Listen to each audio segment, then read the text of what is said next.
Welcome back to Deep Thoughts. Before we get started with this particular episode, I just want to make sure everybody's aware that our Facebook group got shut down by Facebook.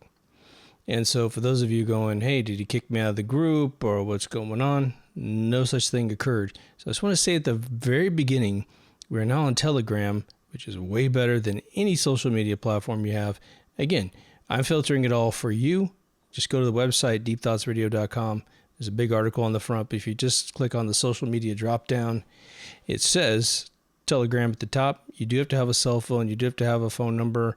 Welcome to the internet. But the nice thing is I'm filtering all day long the best stuff I found. And you can download all the images, download all the documents, and download all of the movies directly to whatever device you're viewing from and pass it on to other people. Far better than any other platform we've ever had. That's it. Now let's begin our show. Welcome back to Deep Thoughts, ladies and gentlemen. Today I want to cover an episode, or a subject, I should say, that I think is very important for all of us right now, almost like a cure to cancer. Several times on this show, probably half a dozen times, over 7 years, I've been talking about that theory that your attitude is sort of the paintbrush that you use to craft your universe. If you metaphorically think about the entire thing, it's actually extremely interesting.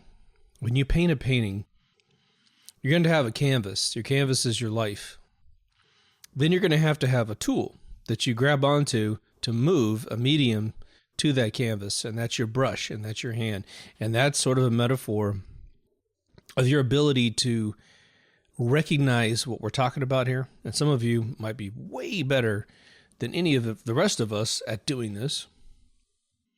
And then you have the paint. The paint is the mood by which you choose to paint your painting. Now, I'm just going to assume that you already understand a lion's share of this before I start. Otherwise, this might be a boring repeat for you folks on that fundamental level.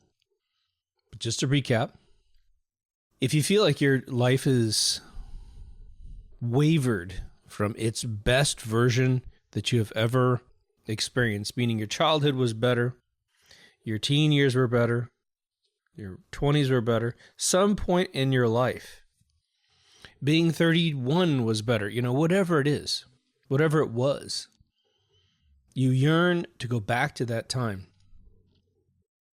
I remember being a teenager and riding in the car from Kansas to Missouri, and it was my best friend at the time, his mother, and his stepfather. Great people. But they wouldn't listen to anything on the radio that wasn't a part of the 60s. So they were living in the past. Very frustrating as kids, right? We didn't expect them to play necessarily our stuff, but they just simply wouldn't let anything on the radio that wasn't a part of their high school / junior high generation. But these people were happy too. There's a movie out there with Christopher Reeve, and it's called Somewhere in Time. If you've seen this movie anywhere near the time that it was released, it will become an heirloom to your life and your family. I have seen girls in their 20s in this decade, the last 10 years, have the poster of this movie up because it is so touching. The movie is very simple. Christopher Reeve is in 1985, I believe, and he falls in love with a woman in a painting, which I think is from about 100 years before, so she's long gone, if I remember that right. And he needs to get back in time to meet her. It just becomes an utter obsession of his, and it's played really straight. It's not like a goofy movie. So there's one point when he actually goes to a professor and says, hey, if you had to go back in time, how would you do it? I've talked about this movie a couple times. He said, well, you need to dress in the period and then just keep meditating on it, and you can travel back in time as long as you can meditate and convince yourself you're there, which I don't know if that's technically possible. Even if time really existed, how would you know what it would be like to be back then? I mean, could you even know what the air would smell like, But regardless, he gets back. I won't ruin the movie for you. It's a fantastic ending. But as a child, that programmed my mind to think, oh man, is my will really controlling my universe in any way, shape, or form? In that particular realm, it pigeonholed the whole thing for a situation where a guy is trying to be with a girl. Very respectfully so. But what I want to make sure that we understand is it's our whole life, you know? So to move this theory forward, those examples of our past being more exciting than our present, and thus are even simpler, more loving, all these factors that make our life better in the past, according to our relative position today. And again, perspective's everything. We know as intellectual adults that it's sometimes difficult to turn the Titanic around in one shot. If someone was a Star Trek Q and could literally reach their hands into the fabric of the universe, they may be able to turn the Titanic around. Morpheus from the Matrix could maybe turn the Titanic, literally just flip it and it goes the other direction. We at some point may actually achieve that level of command over the universe for our life. And I'm not saying that anyone else notices the Titanic went the other way. All that ends up actually happening is you're transferring to the reality where the Titanic was going the other direction. But let's say this is really just a derivative of The Secret, or the earlier production, which is called What the Bleep Do We Know? This notion that we can and do without knowing it right now, we involuntarily create consensus reality. And the question becomes, do we actually share everyone else's consensus? Meaning if everyone else thought the world was a sun that we then burn up to death? Or is it more relative to your personal experience? Meaning even if everyone else thought it was a sun and you said, no, it's Earth. Sorry. You still win. I think it might actually be more of what you personally think, but because we are told to integrate and care about everyone else in the entire universe, which you can't, because that's a single entity trying to conceive of infinity. We do have this amazing sphere around us, right? I talk about it all the time. So for the past couple months, I decided to revisit this, but not revisit it in an episode to you right away, but to actually revisit it as a mechanism by which I'm going to try to manage my life. And so I have a pretty vivid memory of especially the wonderful times of my life. And so the interesting thing was I went back and started auditing these unbelievable moments in my life where I couldn't have been happier with the results of my life. And let me give you an example of sort of the level of detail. Now, I was from the Midwest, moving to California. Obviously, I had a concern that I wouldn't make it. I don't really give a crap what anyone else thinks. I seriously don't. But it was more for me. I start working at Jim Hall Junior Racing from August 19th to about the 1st of October that year, right? Very short stint. Then I get a job at the place that basically created TurboTax. So now I am already a software engineer. I mean, I've done crazy stuff that adults had not done in my teenage years. So I come out. This company is embracing, because it's a startup, they're embracing everything that I can do. I think the company might have been 2 to 3 years old tops, mainly being maintained by a husband and wife crew, Susan and Michael Morgan. So here I am in a 1976 Dodge Charger. I had been told my entire life that if I didn't have a college degree, that essentially in one way or another I was going to die in a ditch. It was this control mechanism that stupid parents, many of which didn't have degrees, would say to their children when it wasn't even the truth for themselves, right? So there's this moment, and it was a particular day of driving. I think it was down Adolph. was like Adolph Road or something, Pleasant Valley Road in Camarillo, California. I just looked this place up. The building is still there, exactly the way it looked in 1987. And this is 2023. I'm going to have to put a picture in there for you. Now, I had to turn down this road, which to my left was a bunch of agriculture. And then there was the big 101 highway, and then this huge lump of mountains. And we were in this flat valley. And even though I'm in a 1976 car, and it's 1987, I remember the really warm air blowing through my car. I think it was Dana Dane with Fame on my stereo in one realm. That was the most memorable one. New Order was another memory.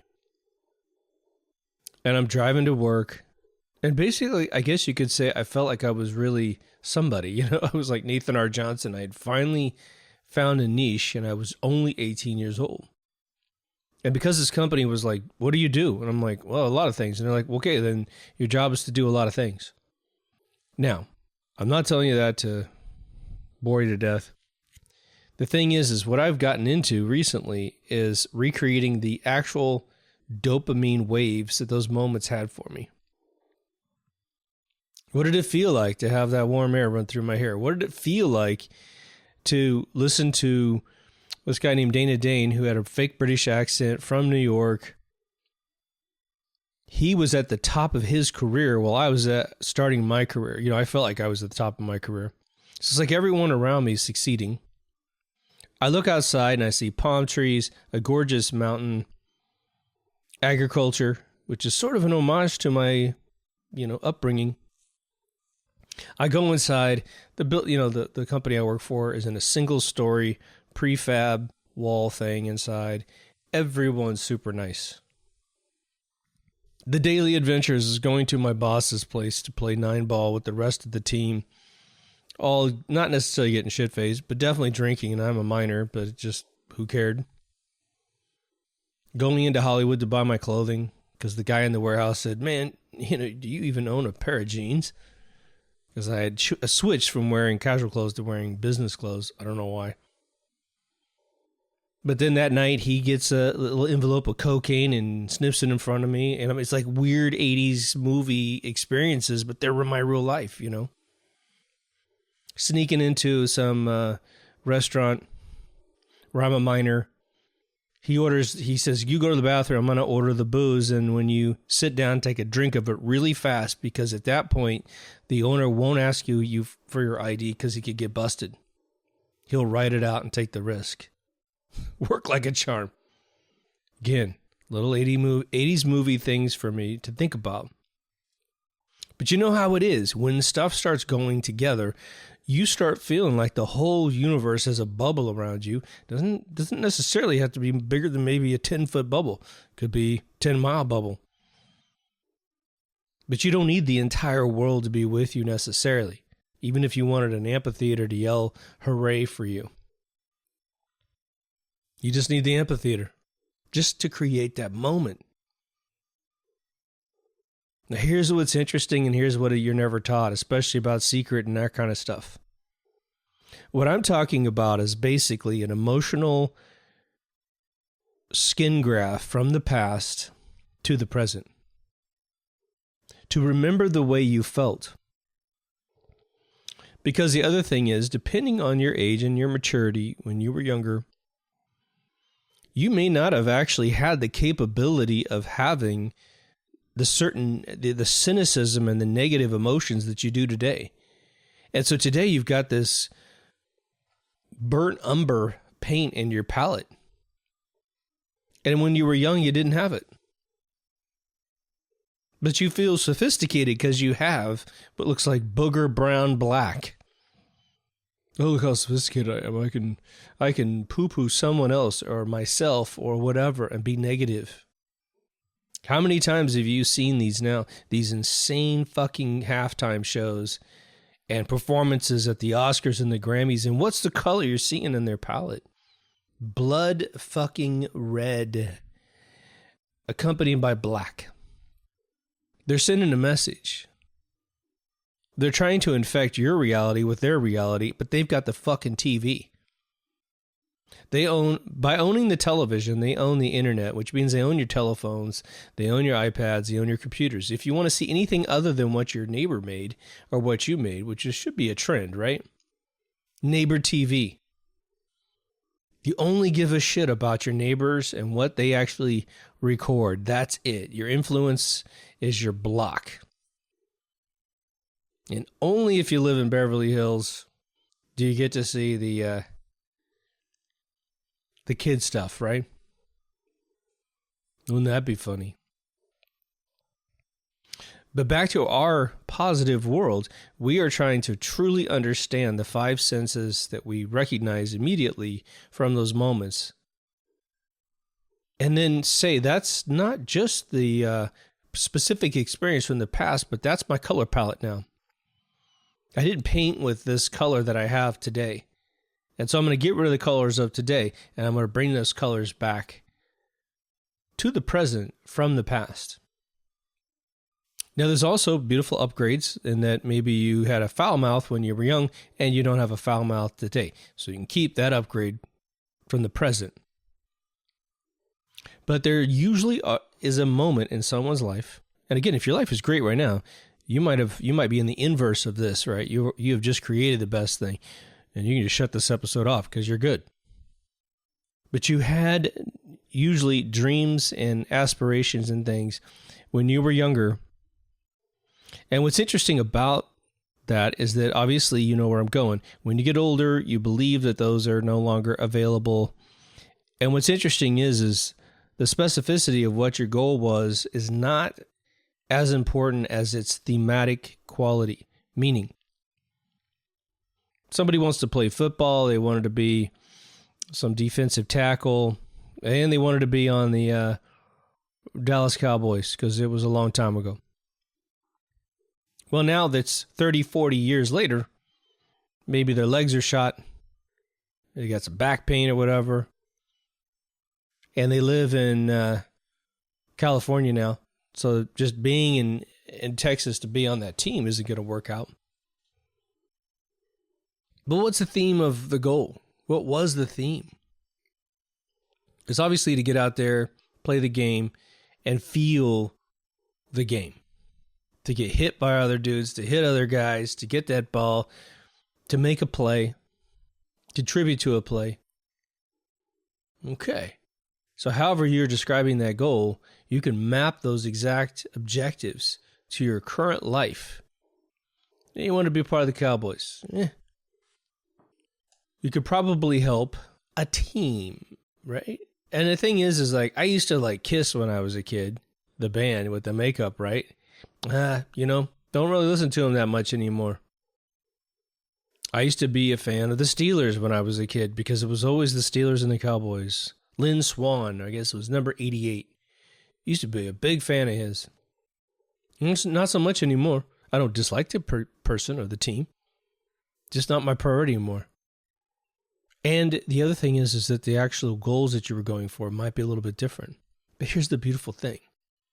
If we can skin graft and move the palette and the emotion and the goals from the past thematically to the present, what you do is you stop painting with the other colors, meaning the emotions that you allow yourself to have yesterday are no longer going to be any different than the emotions that you had, the good ones, from when those eras happened in your past. I mean, it could be a month ago, things were great. Could be 35 years ago. You have this very specific thing. When I went back and audited, and what I did was, because I spent some time in my car, I'll actually talk it out like I'm talking to you guys, and just recall it. Recall it to God himself and just say, look, remember that was really cool. And UTFO was on the radio. I mean, it was like great. And this was awesome. But then I kept finding out by recreating things. When I first started, I thought, well, it's only in that spot. That's really where it was great before I got back down to Southern California. And the thing is that as I dug in, my brain kept triggering the next thing. It was like, well, then you went here. And even though you didn't like that part, you love this part over here. So you have a lot more reference than you probably think, unless you're on Epstein's Island for the last 20 years. It's almost like saying, I want you to remember your greatness. Remember how it felt. Because here's my belief for why we ended up losing this in the first place. I think that there's an organic thing that actually occurs. Of course, when you're living with your parents, some of us still paid a lot of our own bills, but you still don't pay the rent. And so you have this more free spirit and, well, what's responsibility, right? And of course, your dreams are that your first job is going to be being a billionaire. So then you go out and you hustle, get some education. Education's a hustle. Kicking some ass is a hustle.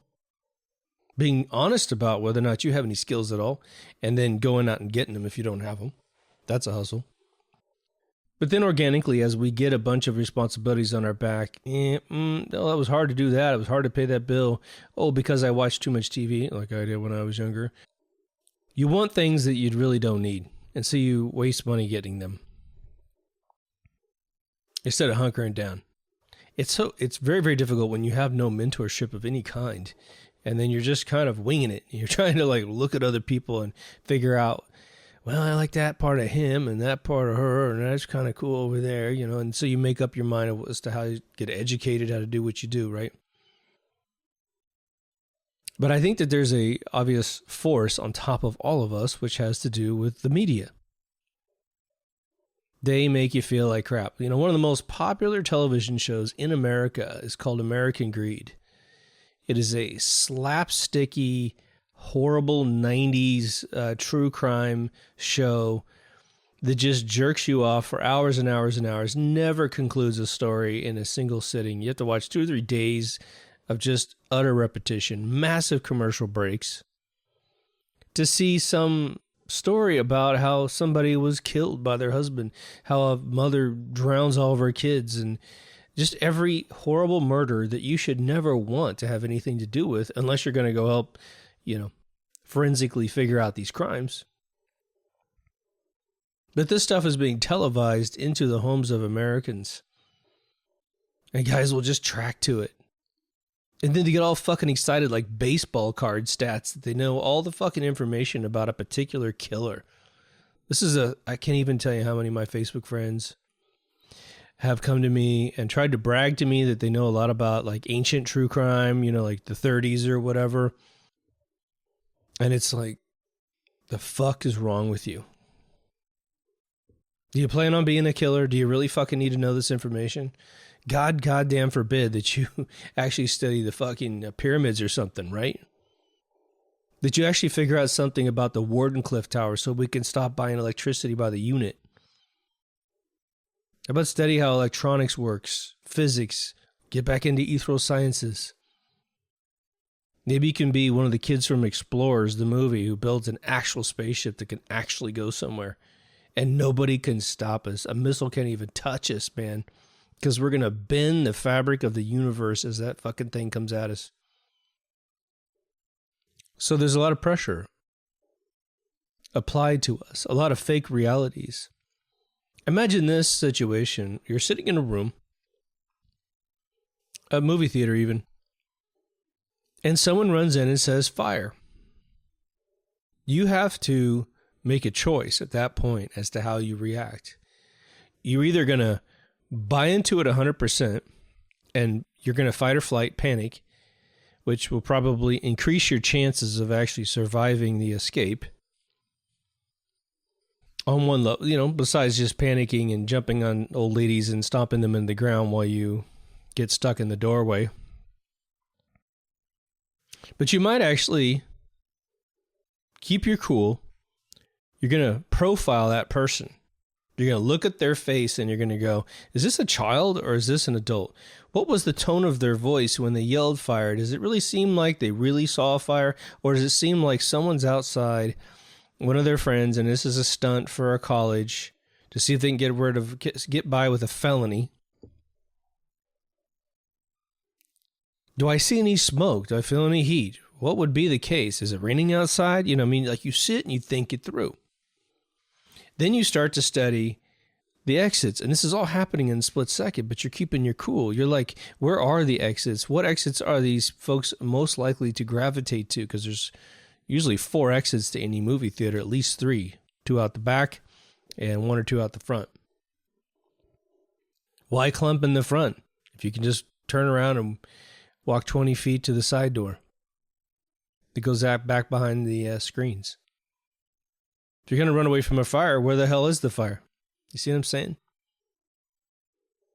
So when you start pulling this emotional palette from the past to the present, what ends up happening is you start replacing their stuff. You start displacing their TV, their internet, because what will end up happening is the colors, let's just metaphorically say, which is your emotional spectrum that you're allowing to be a part of your life, won't match with their colors. How many times have you seen modern art, let's just say, with some Jackson Pollock stuff, right? That he fucking, just splatters that shit everywhere. Just so you know, like the greats of the world think that guy's a fucking hack. And the funny thing is he actually thought it was a joke on society. But if you see some modern art and you look at palettes that make you feel wonderful, not feel negative, such an important thing. There are so many blowhards in the world trying to make you feel intellectual because you're staring at a palette that basically looks like somebody used it to relieve themselves on and then wipe themselves off with it. And you're supposed to feel like Maria Abramovich is a genius because she fucking creates a situation where 2 people sit in a chair and stare at each other. Oh man, holy shit, that's like way out there, man. Absolute fucking blowhards. The influencers, right?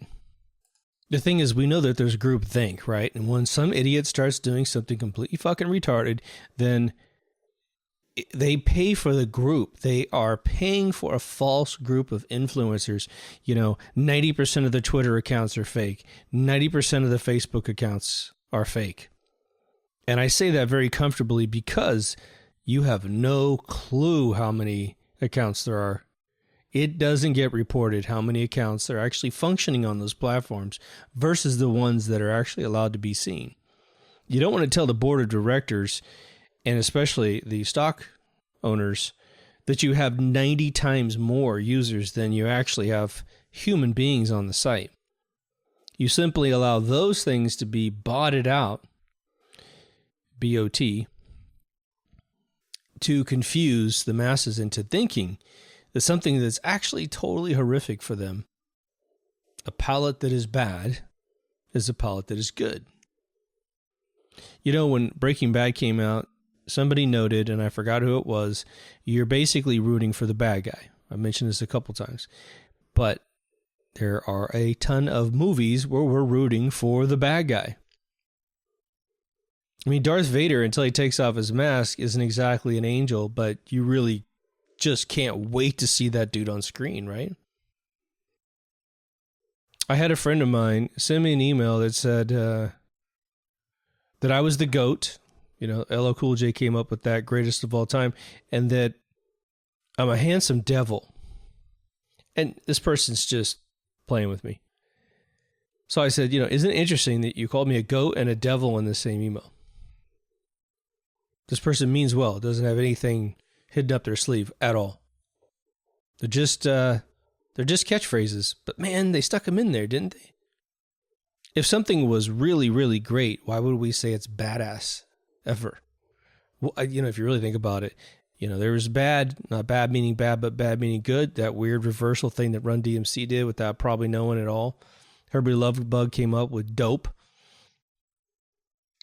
Just taking some of the stigma away from the one ingredient that's destroying a bunch of people's lives. But a badass, what the fuck is that? Is it a woman's butt? And then it's bad, it's not bad being bad, it's a good butt. Like, what is this? I'm listening to friends of mine, and they simply can't use any other word. It's all badass, badass, badass. And it was like, if it weren't for my writing mentor telling me how ridiculous I sound, or anybody sounds. Because he said, he was going into this Hollywood production, and he was like, man, I'm in the effects department, and all I hear are these kids using, well, it's not even kids to him, but like grown adults at a major studio. And the only thing they can do to describe anything is badass, man, badass, everything's badass. And he basically came to me and he said, look, as long as you guys can say badass, you don't give a crap about what the actual outcome of the product is. Least of all, a story in a movie, right? What I have done in the last 2 months is work very hard to clear my palate. And I want to make sure you guys understand. This is not like, oh, Mark decided to do this and he just darn well did it. And it's like, no, I only wish it was that easy. What I do is it's like I do everything. If I hadn't worked out in a long time with weights, I wouldn't run in there and try to pull off, the same workout I did the last time I worked out, If I want to eat like a super hot pepper, yeah, I'm not going to eat the Carolina Reaper on the first day unless I want to go to the hospital for 2 days, right? So anyway, I start playing with it. And the first stages, and I'm just giving you my techniques so that perhaps this can work for you. I could be a Tony Robbins and just describe everything like it totally works, and then maybe that'd make you feel more confident about it. But this is a process. Not everyone loses the weight the same way, but everybody can lose it if they want to. That kind of thing, right? But part of it was identifying these moments and identifying that, look, it's not just sitting here in the car or wherever, living in some nostalgic past. This is about truly getting to the fabric of what my life has been made out of. The elements, the ingredients that built the best cookie I've ever tasted in my life, right? So recalling the emotions and the feelings, just like the movie Brainstorm, we want to recall what your body felt like, what your mind felt like, how easy was it to breathe, like when you're so happy, you just feel like, oh my gosh, just is oxygen just manufacturing itself inside my lungs? And then the idea is to say, okay, when you remember something, you feel it. That's why we do it in the first place, right? But instead of feeling anything negative on any level, the game is to feel positive. To recall that, to grab that from the past like a drink of water, right? Like that favorite, was it pulled pork sandwich that used to be made down at the grocery store in your hometown that used to cost 25 cents a pop. The most delicious sandwich in the world. And if you can just remember it, you could reach back there, grab a copy of it, take at least one bite before you got to give it back to the past, right? That's what's cool about the time machine of your emotions inside your head. You can actually do it. Just remember what you felt like, why you felt that way, and just remember it. Which basically is putting the old VHS tape back in your VCR and push and play.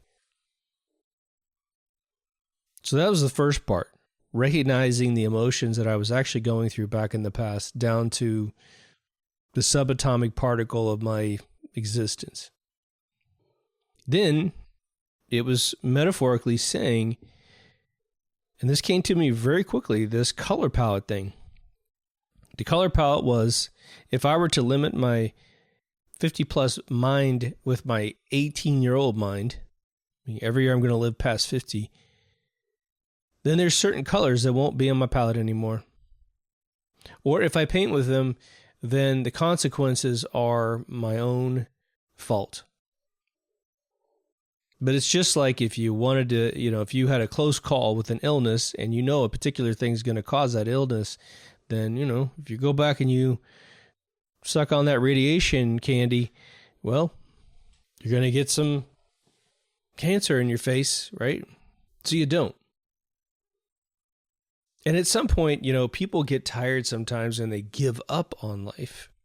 And the only thing I want you to do is get tired of the BS you've been sold, the stuff that organically grew, the ivy that grew up on your mind, and use that exhaustion to adopt these moments, adopt the old color palette, adopt the old ways that you used to think.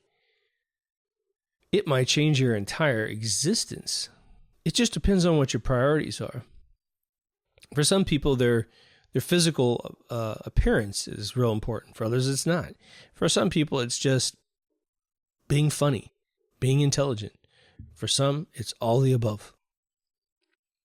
You can pick and choose and design your life, and you can leave behind a bunch of stuff. Like when I was in my first relationship in high school, man, I was the most jealous guy, and I don't know why. There was no reason for me to be that way. It's almost a genetic trait that I just had to squash. It was like I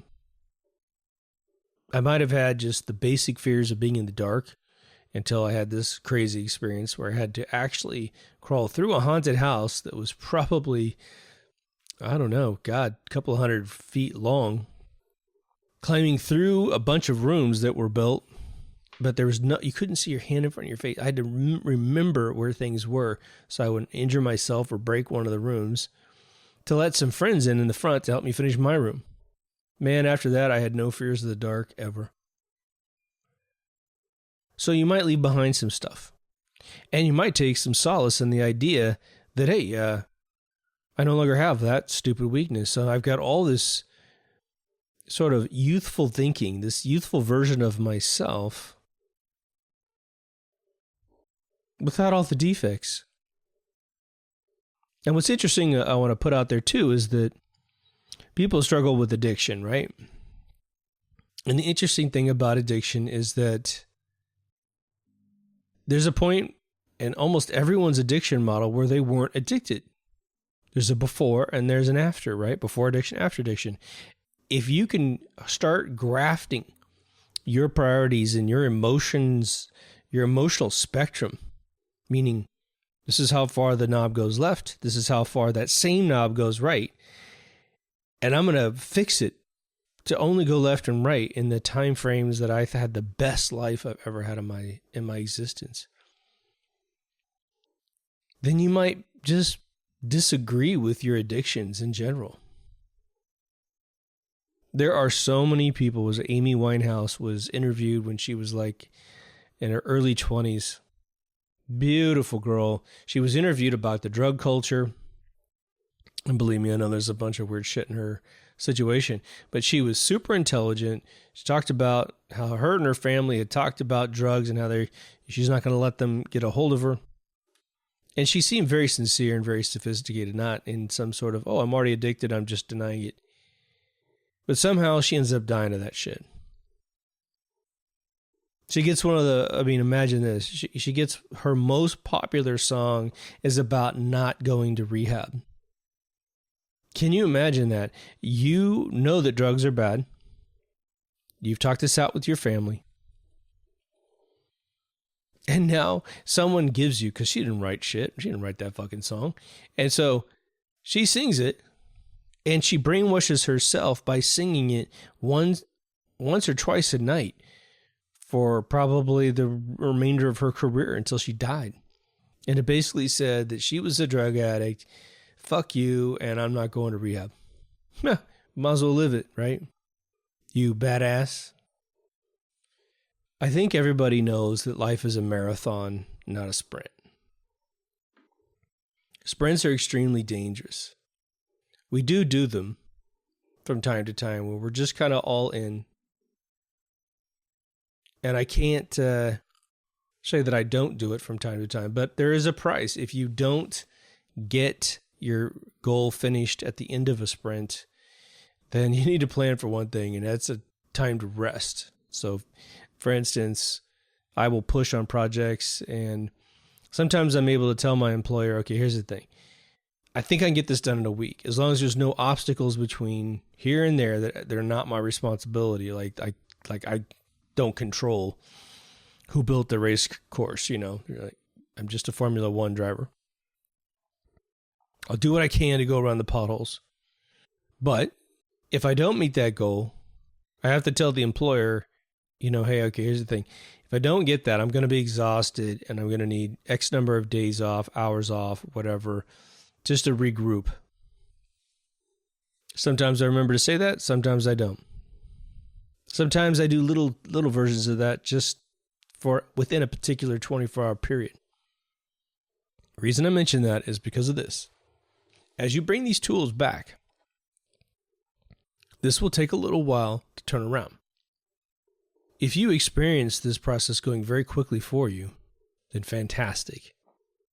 Don't expect anyone else to have that ability and just think you're lucky stars that you made the free throw from across the entire court. Very doable. I mean, it's very, very possible that one of you is going to have that, if not a lot of you. Again, some of you are going to have a perfect life right now, and you're literally going to go, man, I went through the eye of the needle, and for whatever reason, I didn't get down to any point in my future or discontent with the way the world was working. I just kept working hard, and what's probably the case is that you never let go of those fundamental values. Like, you didn't pay attention to the media. You didn't have a friend or a girlfriend or some spouse or something that maybe was into the other thing or deprioritized your methodology. You kept true to your game. I would say that you could school the rest of us, to be honest, if you could just figure out and itemize how you've done it. But again, living these moments is the key in my experience. The idea too is that, you might think your emotional intelligence when you were the age you were when something was going really, really right might have been so remedial, so juvenile that it has no business guiding your current thought process. But I'm actually going to suggest, and you may not think that, but I'm going to suggest for anybody who has that thought, you might be categorically incorrect.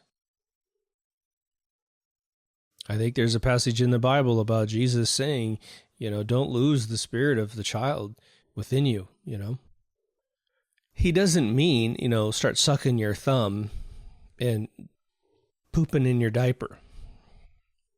It's just when we see kids, man, I mean, some of them are just beautiful things.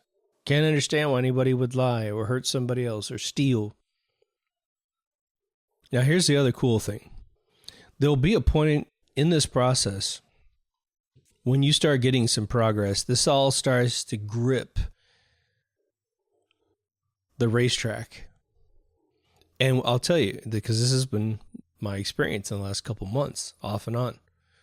I don't write it down and write on my hand like memento so I wake up and then suddenly I'm in this thing. No, I just let it be casual. But again, if I even drive 10 minutes to a smoke lounge, I've thought about a lot of stuff. I waste no time. Go see my episode from season 1 called Time Management. It will tell you how I exactly manage my time. If you're on YouTube, it's on a different channel. Go to deepthoughtsradio.com. Just search on time in the field. But I'm seeing and feeling this weird change. Have you ever been outside and it's a bright, beautiful day, big blue sky, but then there's a couple, pretty big clouds up there too, and they're friendly. They're not going to rain on you or anything, but they get in front of the sun. And you're standing there, and all of a sudden, this beautiful palette that's splashing down the ground, giving everything full illumination, so you can really appreciate the color of the soil and the flowers and people's faces. It gets covered up by a cloud just for 15, 20 minutes, but the whole area where you are suddenly turns gray, a hue of gray. And at some point, inside your mind, you're thinking, wow, this is actually kind of cool. This is a complete change of my environment. Everything's kind of a hue of gray. How weird is that? That's sort of what ends up happening, at least in my experience, when you start grafting some of these things from the past to the future. One thing that Tony Robbins did say that I think is really true is that if you can just simply map the negative to the negative and the positive to the positive, your brain just takes over. It might be a lot bigger than that concept. It might not be just your brain taking over the situation. It might actually be reality itself. I mean, you can bring in all the components that you could imagine in there, but it could just be reality itself is doing the work. Your soul, the cosmology that we're in. It's an interesting concept to be a human being and grow. And as you grow, it's actually changing your emotional capabilities. And of course, Kurzweil, the idiot that almost kills himself by ceasing to eat food and just taking vitamins every day, he would tell you that you're a bag of chemicals and that you're all a bunch of idiots for believing anything else. I just recently talked to a guy that worked at the Singularity Project, and it's pretty evident this guy is completely fucking bonkers and that his own people know that that's the case. But there are a couple extra things that will start occurring if you have any experience like mine. And mine, I don't think, is anything super duper special. Your dreams might get better. They might actually carry some extra dimension with them.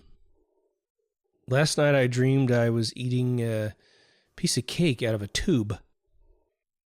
The guy actually brought into the room like cakes, sort of in those containers that the grocery stores do, those kind of the wood, or not the wood, the cardboard box with the kind of see-through film on top.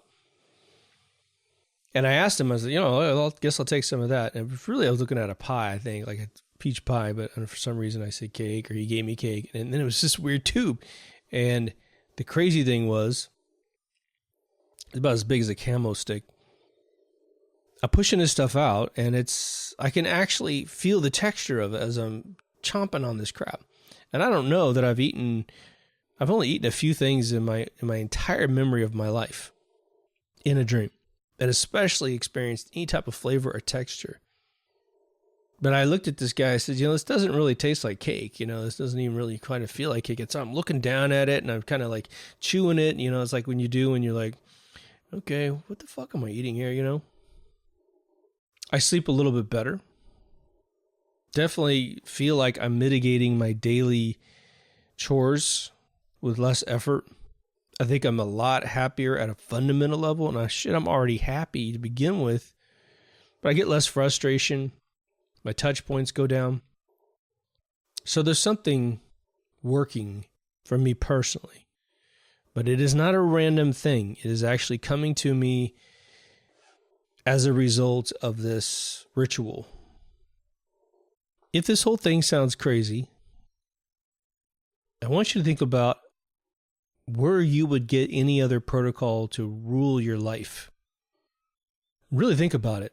To rule your life. Did you get any letters in the mail? This is kind of what I said in like this, I don't know, third or fourth episode of this entire show back in 2015. I didn't get a brochure. I got a little bit of mentorship from a few different people, and I usurped mentorship from people that didn't even know I was copying them until 20, 30 years later when I told them. These are the kind of conversations that I think we need to have, but it's also one of these situations where if we're, we were born as a race several 100,000 years ago, millions of years ago, and we had this relationship with the universe, with God, with wherever we are, right?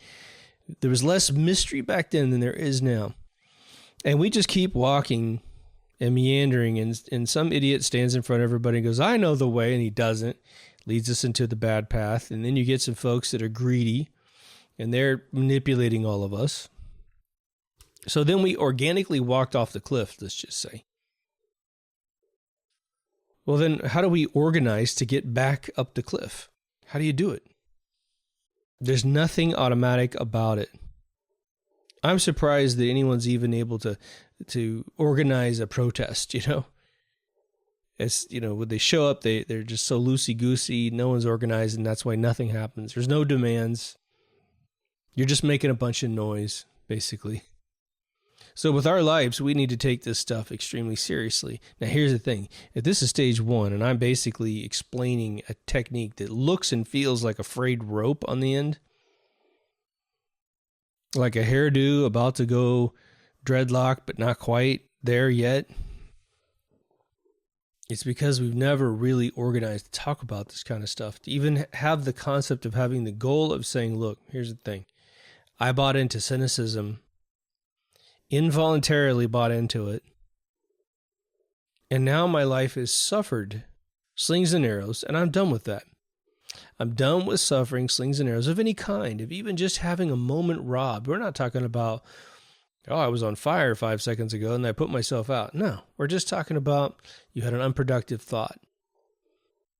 You may have entertained a negative resolution to a problem instead of a positive resolution to a problem. And you're like, why would I ever do that? And the answer might be because of this organic process.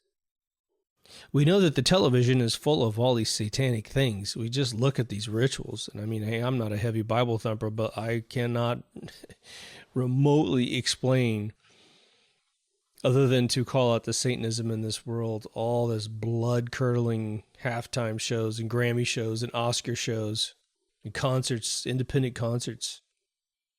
If you're willing to dress up like some bleeding human being, you will get tens of millions of promotions from the deep state. But your ability to meet God probably vanishes almost instantaneously without a lot of work, all right? So this is a technique, potentially. It's working for me to graft the past to the present, and then, unlike the past, lay down some ground rules that are basically black and white. I don't allow this color in my palette anymore. Not for any reason whatsoever. Now, I'm a writer, so I might have to actually write some dialogue that would be way outside of my palette. But I write movies like they're coming out in the 1980s.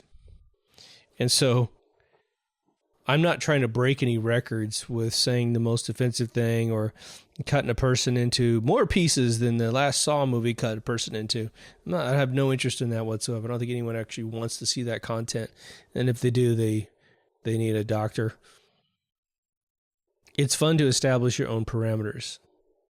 It's fun to control your life and not just say the words, but actually take concrete steps to get that done.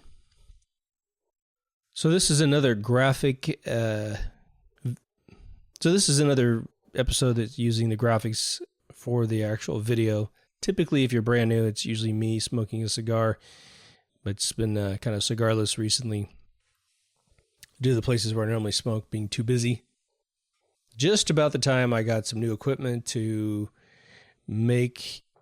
put myself back in the videos, my primary computer, my iMac, died. We've had a lot of windstorm stuff recently, so the power was going up and down. That was the hard drive that went out. So anyway, consequently, I had a Mac Mini Pro on order that was about a week out. So this thing dies, and a week later, I have a new machine just completely out of luck. So we're good to go. I'm going to experiment here, I think, tomorrow with the new system. It's going to take some work. But I appreciate you folks hanging in there. There's a lot more to come. I'm actually working on the formula of how to find content that I enjoy and hence you enjoy, hopefully. So I've definitely identified some really cool sources that I respect. We are no longer on Facebook because of Facebook. Because the jerk-offs don't tell anybody what happened, you guys just show up and you're kicked out of the group. I mean, even our administrators were asking me, hey man, did you kick me out of the group? Which I would never, ever do. So Telegram's awesome. You got to use your cell phone, but don't worry. They don't give a crap. They don't have any big deep state thing. And even if they did, so what? If you own a telephone, then you're screwed, right? If you don't store your telephone in a lead box at night, then your phone, camera, your phone, microphone, it's all on. And whenever they want to tap into it, but chances are there's nothing you got that they're interested in. Anyhow. But go to deepthoughtsradio.com. Everything's up there, to the Patreon, PayPal, folks. Thank you so much. Take care of yourself and someone else, and I'll see you in the next Deep Thoughts. Over and out.